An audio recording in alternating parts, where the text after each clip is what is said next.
43, that's how many Shakey's pizza parlors are left in the United States.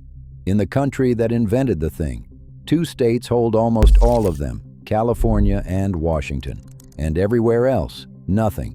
A name your parents might recognize and you probably don't. Now, the other number. At its peak, Shakey's had over 340 parlors spread coast to coast, and it was the biggest name in American pizza. Not a regional player, the biggest. It was the first franchise pizza chain in the entire country, before Pizza Hut, before Domino's, before Little Caesars, before every brand that now owns the American pizza night. Shakey's got there first, got there biggest, and taught all of them how it was done. Then it lost. Not slowly, not gracefully. It went from 340 parlors and the top of the market to a few dozen forgotten storefronts, while the companies that copied its playbook became empires worth billions. This is the story of how the pizza chain that beat everyone became the one nobody remembers. It started with a man who opened his restaurant with no pizza in it. April 1954, Sacramento. Sherwood Johnson and his partner Ed Plummer had gutted an old grocery store and turned it into a pizza parlor, and on opening day the ovens weren't finished. No ovens, no pizza. So Johnson served beer instead. Just beer all weekend, whatever was cold, took the money he made, and on Monday bought pizza ingredients with it. The restaurant funded its own first batch of pizza off a weekend of beer sales. That's the founding legend, and it tells you what Shakey's was going to be, because Johnson didn't panic at a pizza place with no pizza. To him, the room was already working. People were in it, drinking, having a good time. And that, not the food, was the actual product. His nickname came from the war. Malaria in World War II left him with a permanent tremor. His hands shook, and rather than hide it, he put it over the door in neon. He wasn't a restaurant man. He was a former law student and college comedian who loved jazz, and he built his parlor like a performer builds a show. Live Dixieland, a banjo player up front, a player piano running on its own. Johnson himself at the keys some nights, checkered tablecloths, staff in striped shirts and straw boater hats, funny signs on every wall, a British pub theme serving Italian food and German beer. You went for a night, not a meal. That's the seed. Now the tree, because the rise is the part of this story that actually matters and the part that usually gets skipped. What Johnson figured out, and figured out before anyone else in pizza, was franchising. He didn't just build a great parlor in Sacramento. He built a great parlor and then sold other people the right to build their own. The recipes, the decor, the striped shirts, the jazz and banjo format, the whole package. A turnkey good time and ambitious operator could open in Waco or Wichita or Tucson and have it feel like a genuine Shakey's. Shakey's became the first franchise pizza chain in the United States, and that single decision is why it exploded while the pizza places that came before it stayed local one-offs. Because franchising is leverage.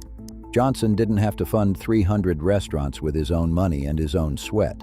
He had to sell 300 people on a dream, hand them a proven formula, and let them build it with their money and their labor while paying him for the privilege. It's the model that would later make McDonald's and Pizza Hut and every giant you can name. Shakey's pioneered it in pizza, and it worked at a speed that's hard to believe. 10 years after that pizzaless opening weekend, Shakey's had grown from one converted grocery store to 272 parlors. By 1968, past 340, from a single location to a coast-to-coast chain in a decade and a half. But franchising is a double-edged tool, and it's worth understanding both edges now, because the second edge is going to cut the company badly later. When it works, franchising spreads a brand faster than any company could grow on its own money. That's the rise. But it also means the company doesn't directly control the hundreds of individual restaurants carrying its name. Each parlor is owned and run by an independent operator, and the whole system holds together only as long as those operators believe in the brand and keep faith with the corporation. In the good years, Shakey's franchisees were true believers. They didn't just buy the logo and the recipes, they bought the spirit, and they delivered it. A Shakey's in Texas would hire local Dixieland players, the costume staff, the barbershop quartet frivolity, the live music, The funny signs. Franchisees across the country recreated the feeling, not just the menu, which is exactly why the brand meant the same thing in one town as the next. That shared belief was the glue. Remember that, because when the glue fails, when the corporation and its franchisees end up at war, the same franchise structure that built Shakey's so fast becomes the thing that tears it apart. And the timing multiplied it because pizza itself was still half new to America. In the 50s and early 60s, plenty of Americans had never really eaten pizza or thought of it as an exotic ethnic food rather than a national staple. Shakey's arrived right as the country was ready to fall in love with it, and for millions of families, Shakey's was the introduction, not just to pizza, but to the whole idea of pizza as an occasion, a place you took the family on a Friday, a thing you gathered around. Shakey's didn't just ride the wave of American pizza. It helped create the wave. It taught a generation what pizza was for. By the mid-60s, Shakey's was everywhere in the suburbs, a genuine national institution, the default answer to "where should we go tonight?"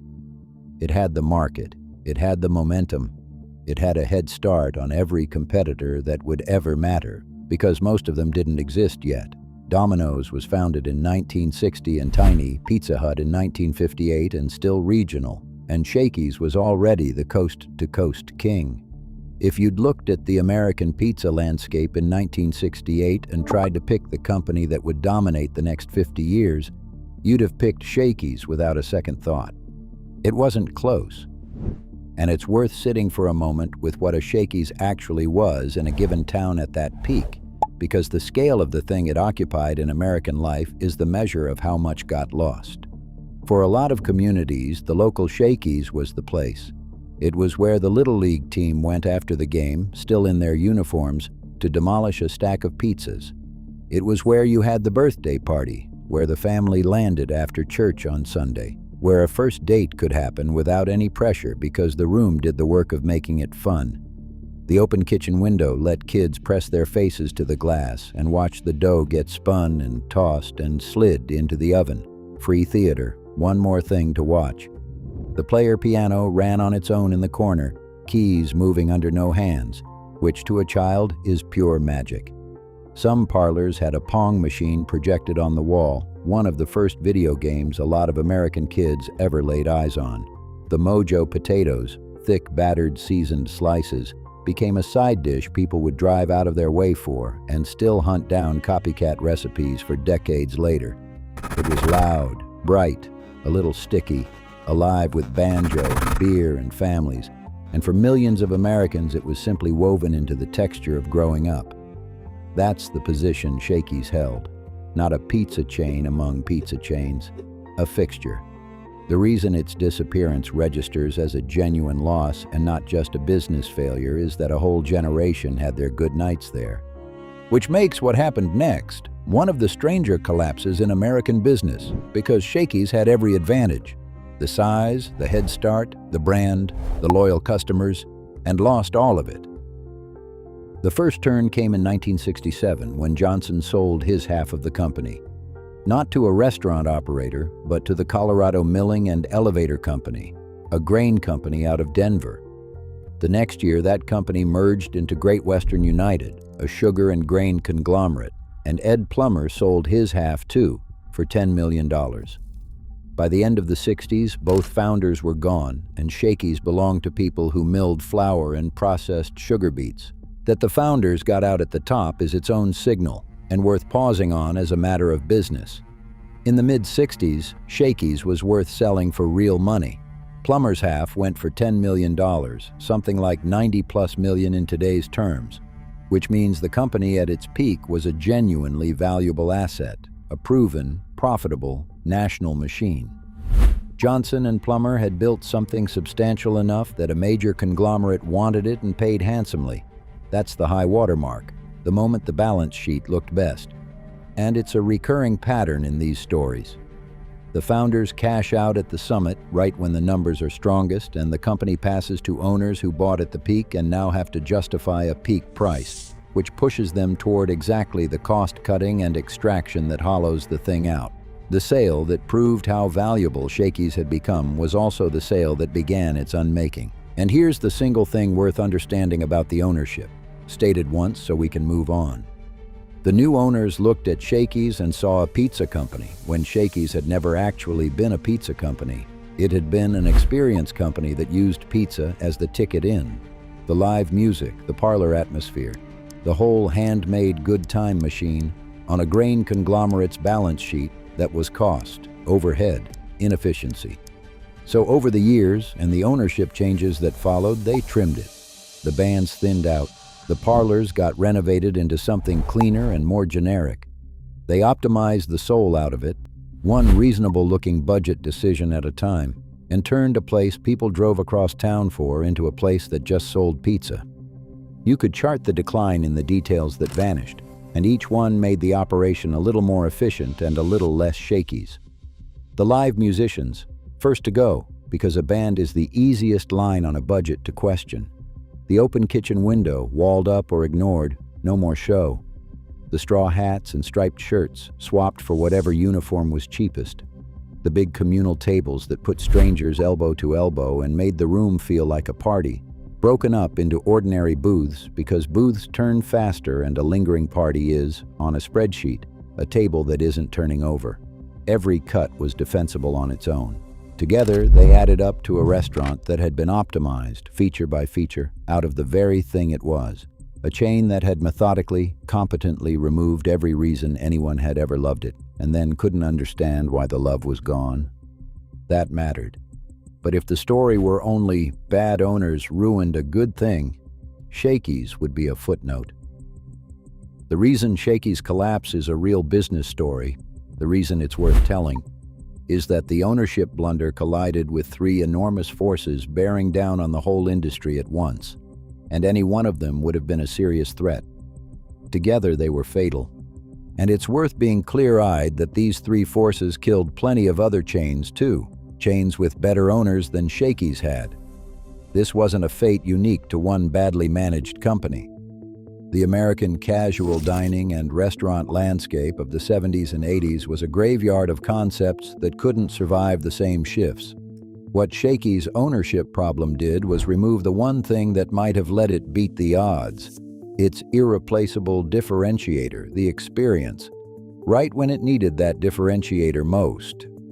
Good owners might have leaned into the parlor magic and carved out a defensible niche as the pizza place you go to for a night out, the way the Philippine operation did.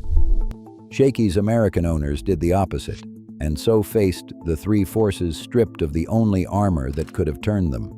The first force was the arrival of real competition, engineered to win. Through the late 60s, 70s, and 80s, the modern pizza industry came roaring up, and it did not compete the way Shakey's competed. Pizza Hut built a machine for consistency and family dining. The same pan pizza in the same recognizable red-roofed building in every town. Reliable, predictable, everywhere. Domino's built a machine for pure speed and delivery.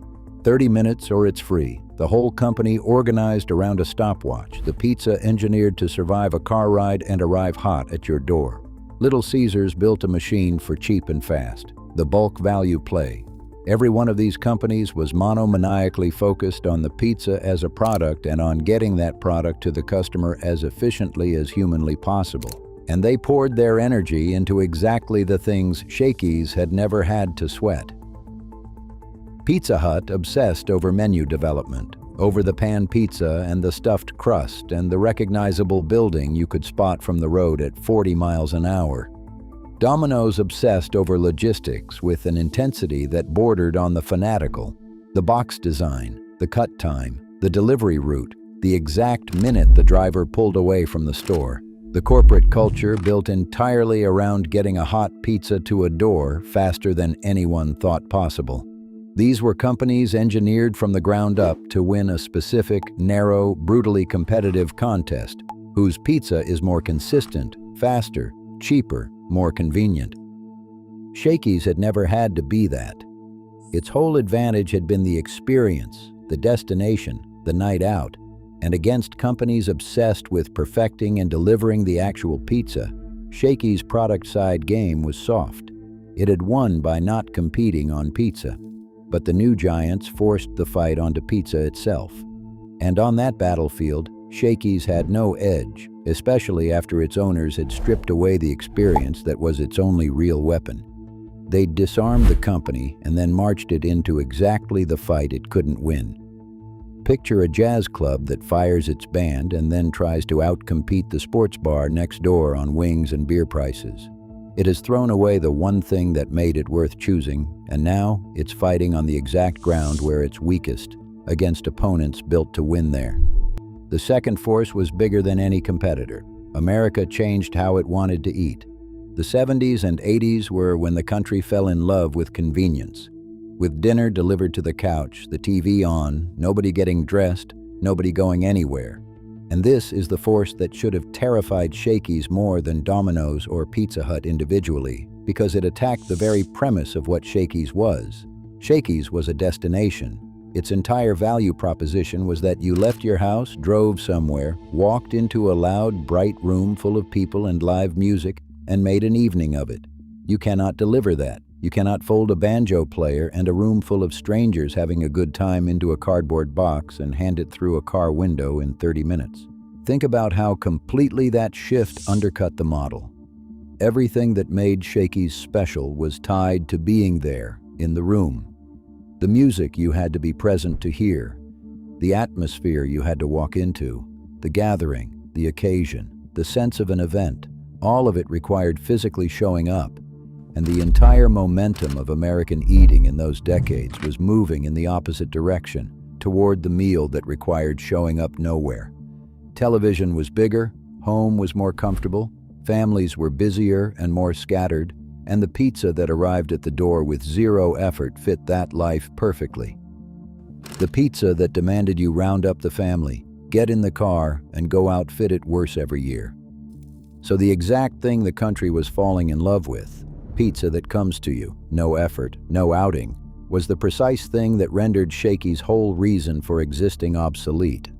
A restaurant whose pitch is, come here and stay a while, it's an event, has almost nothing to sell to a customer whose new favorite thing is never leaving the living room. Domino's didn't just out-execute Shakey's. It surfed a national shift in behavior that was pulling customers away from the entire category of go out and gather pizza that Shakey's belonged to. This is the part that's easy to miss. Even the competitors who kept the sit-down model, like Pizza Hut, were hedging into delivery and carry-out because that's where the demand was going. Shakey's, built more purely as a destination than any of them, was the most exposed of all to a country that increasingly didn't want a destination. Even a perfectly run Shakey's would have felt that current running hard against it. A hollowed-out one, stripped of the experience that was its only reason to make the trip for, didn't stand a chance. The third force was market saturation, and it's the quiet killer. Shakey's had helped create the American pizza market. It had cleared the land, taught the country the ritual, proven the demand. And once that demand was proven, everybody rushed in.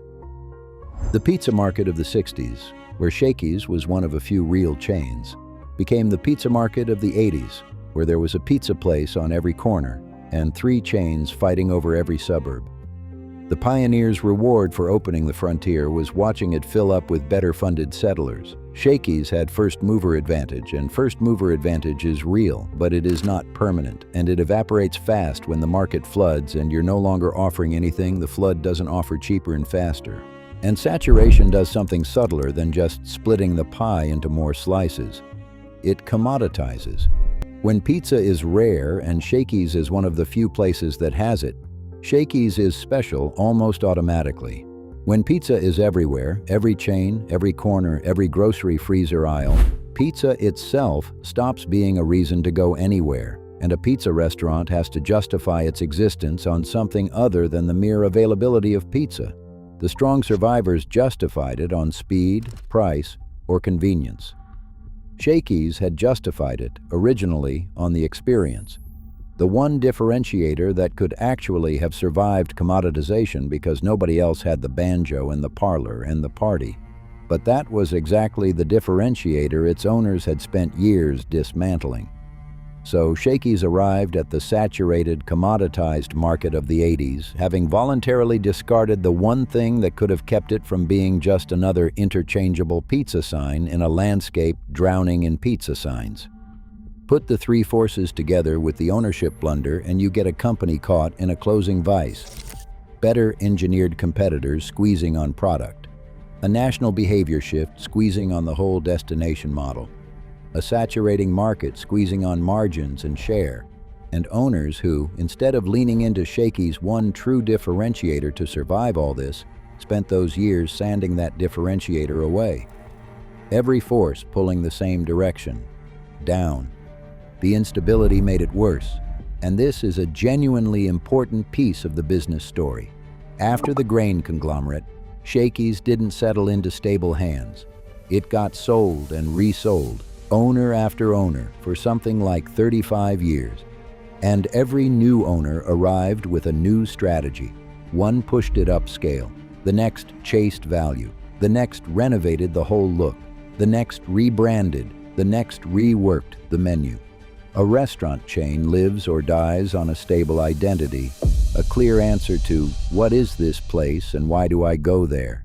Shakey's had owned one of the clearest identities in American dining, the pizza place with the live banjo and the good times. 35 years of churning ownership, each one rewriting that answer, ground the identity into mud. Customers couldn't say what Shakey's was anymore, and you can't stay loyal to a thing that keeps becoming a different thing. The regulars didn't storm off. They just drifted, quietly, as the place they'd loved stopped being recognizable, and the drift bled the chain out one lapsed customer at a time. There's a business reason ownership churn is so corrosive beyond the identity confusion, and it matters here. Every new owner of a struggling chain arrives needing to show a return, usually fast, often because they borrowed to buy it. That pressure pushes toward extraction over investment, toward cutting costs, closing weaker stores, and squeezing what's left, rather than the slow, expensive work of rebuilding a brand and reinvesting in the parlors. So each owner tends to take a little out and put a little less back, and after enough cycles of that, the physical chain itself is worn down. Tired buildings, dated interiors, deferred everything, franchisees who've stopped getting corporate support and stopped believing help is coming. A brand can survive a bad owner. It struggles to survive a decade of owners who each treated it as something to extract from on the way to flipping it to the next guy. Then, in the 90s, the company turned on itself. Serious legal fights between Shakey's and its own franchisees over franchise rights. The operators, the people who actually ran the parlors and delivered whatever experience was left, ended up in court against the corporation. And this is where the double edge of the franchise model finally cuts.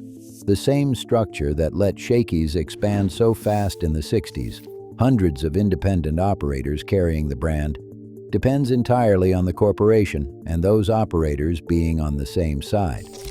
When they go to war, everything frays, trust collapses, investment stops, and the franchisees stop spending their own money to keep the brand alive because they're too busy defending themselves in court.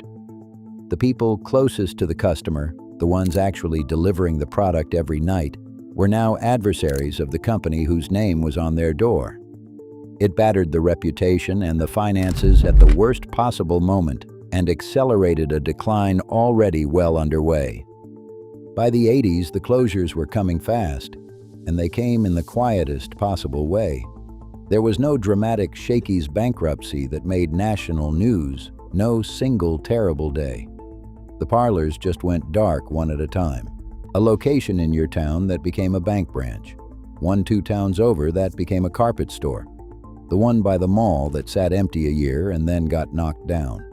Each closing was a small local event that meant something to the regulars there and nothing to anyone else. The coast-to-coast empire of 340-plus contracted and contracted until the ubiquitous name of American pizza was a name you had to hunt for, and then a name you couldn't find at all. Most of the country never noticed Shakey's disappearing because most of the country had already, without deciding to, stopped going. That's the specific shape of this kind of death, and it's worth naming because it's so different from the collapses that make headlines. There was no shocking event to point to, no villain caught in the act, no bankruptcy filing that put a number on the loss. Just a slow subtraction spread across 2 decades, a chain evaporating a parlor at a time, so gradually that no single closing felt like the end of anything. You didn't watch Shakey's die. You just looked up one year, thought of Shakey's for no reason, and realized you couldn't remember the last time you'd seen one, and that the last time, whenever it was, hadn't announced itself as the last time. It was just another Friday night at the parlor. And then there were no more Friday nights at the parlor, and nobody rang a bell to mark the difference. And then the strangest turn in the whole story, the thing that separates Shakey's from every other fallen American chain. It didn't die. It emigrated. In 1975, a Shakey's opened in the Philippines, in Metro Manila.